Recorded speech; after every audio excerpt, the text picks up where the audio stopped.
you see yourself coming out of retirement to go quarterback a team? Man, never say never, but I don't know. That's good for him. What's the challenge this week?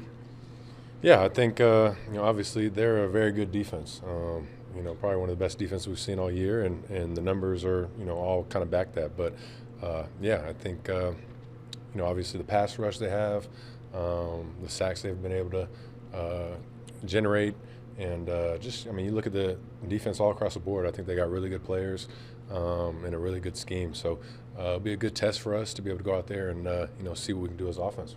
Is there anything you could take from that matchup against the Browns and their pass rush, knowing that you're going to face probably one of the best pass rushes in the NFL this Sunday? Yeah, I think anytime you got going against elite pass rushers and a good all-around rush it's all about playing on time as a quarterback. Obviously trying to get the ball out as quickly as possible, not trying to hold on to it sometimes, and then really just knowing where your checkdowns are if you do feel some pressure and things like that. But yeah, you just got to go out there, find ways to execute, and if the pocket breaks down at times, try to find ways to escape. But really just know where their good pass rushers are at all times. We'll be on silent count, so that always plays another element of them trying to time the cadence up and things like that. So yeah, it'll just be a good test. From the outside, it kind of feels a little bit like 2023 for this offense, where you guys struggled early and you got really hot down the stretch. Does it feel like that at all internally? I'd say it's different. I think, like you mentioned, I do feel like we're in a really good place right now. And past couple weeks, we've been doing some pretty cool things on offense and, putting up a good amount of points. But, as we always say, I still think there's more out there for us. And kind of like you mentioned in the 23 season, yeah, we started off slow and I think started finding things that worked for us and get in that groove. But yeah, I think right now we're getting some guys back healthy, which has been huge for us. And yeah, I think we're just playing at a high level right now. So something we just got to keep going and keep stacking. But I'd say it feels a little bit different. But I think everybody's got a lot of confidence in what we're doing right now. What is it about Matt that when you guys do find yourself in maybe a little bit of a rut midway through a season, he's able to help you guys as an offense pull yourself out of that? Yeah, I think that all just plays a part in his play calling ability, his ability to understand kind of what we're doing well and just kind of the self-scout we do. And just, like I said, figure out what we're doing well, figure out what we're not doing as well, and kind of pivot on that and just keep doing those things and keep finding ways just to keep getting the playmakers and guys who are going out there and making plays, keep getting them the ball. And so I think he does a good job at that. But, I think we just got such a deep playbook where you can find different ways to get guys involved. And like I said, if plays aren't working, he's good at finding ways to adjust, and especially in game. If we go into it with a plan, a certain plan going into the game, and they come out maybe different defense that we weren't anticipating, we're able to make some pretty good in-game adjustments to get back and put ourselves in a good position. Jordan, why do you think you're hitting on some more of the down the field throws? And I'm not just talking about like the goal balls, but just those medium over the field, 15, 20, 30-yard air shots. Why do you think you're hitting on some more of those? I think it's just, the trust we got in me and the receivers, and guys are winning on their routes and getting open and making plays. And, I think our relationship, everybody just, knowing where we're going to be, having that timing down. And obviously we've had a lot of guys who've been in this offense for a while, and just the trust to know where guys are going to be at, how they're running certain routes, I think is all there. It all plays a part in that. But, I think, I always try and do a good job of just making sure I give guys a chance, and guys are making plays on, if it's a 50-50 ball, if it's, wherever the ball might be. And I think a big part of it is just the receivers winning on routes. Do you feel like you've gotten more accurate? Because your off-target percentage is much, much lower than it has been in the past. Definitely. Definitely it's something, I've worked on. And like I said, I think just the more reps you get, understanding where you need to put certain balls on certain routes and the type of coverage you're seeing, just knowing where to go with it and feeling comfortable at the timing and the trust of the receivers. I think all that plays a part in that. So I definitely feel comfortable right now doing everything. And, that's something that I just try and be as accurate as possible, be the best QB I can be on every play. Jordan, I know Benito's having a big year, but they've got like a whole bunch of guys that have, multiple sacks throughout the course of the year. How much harder does that make it when they have so many guys who've contributed to that big sack number? Yeah, I mentioned before, but I think they have a really solid group all around. It's not just one guy that you can finger point out, but all around that defense, and especially the D line. You look at it; they got playmakers and guys who are making plays and winning their one-on-one matchups. So, yeah, it's a little bit different than maybe a team that only has one solid edge rusher that you're trying to make sure you get chips and lock down that side. But you kind of got 5 guys who've all won at different times versus different teams. So, yeah, we just got to do a good job up front. I got a lot of confidence in our line. They've been doing a great job, and I think even them, they've been getting better and better as the season's gone on in pass pro. So, like I said, it'll be a good test. Generally speaking, when you can make those checks at the line of scrimmage, is that behind that decision? Is that all film work? Is it the matchup in the moment? Is there a field component to it? All the above? Like, what goes into some of those decisions? I mean, I think it's all the above. I think it's the work we put in meeting room. Throughout the course of the week, game planning for a team, and the coaches do a good job of showing us all these different looks and making sure we have a plan for whatever we're going to see.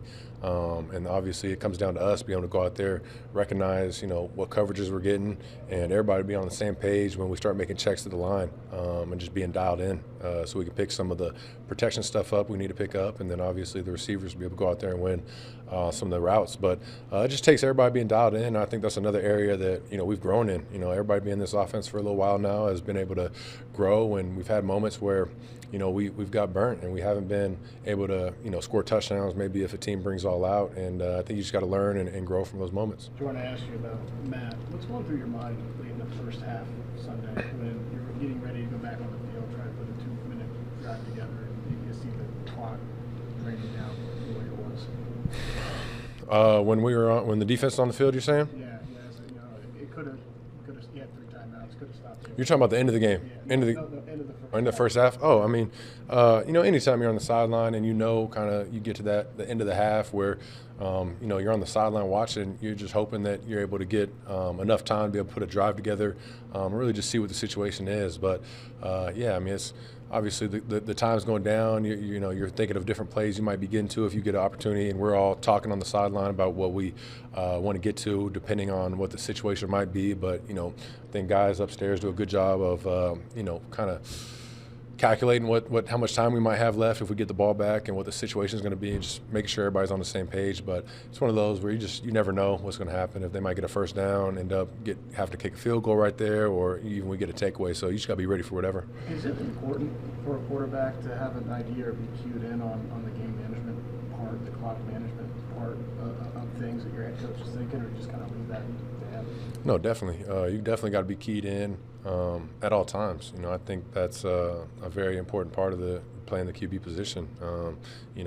Especially in the end of half, in the game, those 2-minute situations, that's when you got to be at your best. And, that's why we practice these situations all the time throughout practice to make sure everybody's dialed in and really just knows what we're doing and knows what we need to do in any situation. And, you go back to the Dallas game, how, we almost ended the game in overtime by not even be able to get the playoff and run out of time. So just how dialed in everybody has to be in those situations, and like you said, kind of understand what Matt might be thinking as a play caller and just what that situation is, what's needed.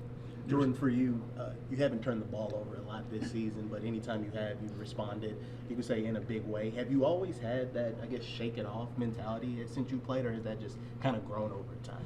Yeah, I mean, I think you can say I've always had that. I think it's something that every quarterback has to have. Every player on the football team has to have. It's never going to be perfect out there. You'll make a mistake at some point, no matter what situation it is. As a quarterback, putting the ball in harm's way, throwing an interception. You got to be able to bounce back at all times and have tough skin, move on, and just play the next play at a high level and try and forget it. Learn from it, but at the same time forget about it and not let that carry over and hinder your performance or your confidence and throwing the ball downfield. So something you just got to keep going.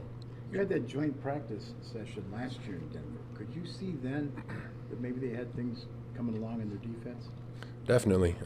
Yeah, I mean, I think looking back at the joint practice, it was one of those days where it wasn't our best day as offense. And, I think you can credit them and their defense for some of the stuff they did. But, Yeah, I mean that's what I think the joint practice is cool. You get to go out there and obviously in preseason, you get to go see a team and compare yourself to them and see where you're at. And yeah, it was definitely a time where we saw what they're all about. And I think they've had a pretty good defense and scheme for the last couple of years. And we saw them a couple of years ago as well in 23. But yeah, they got good players, and I think even this year they've added a lot more good players to that team.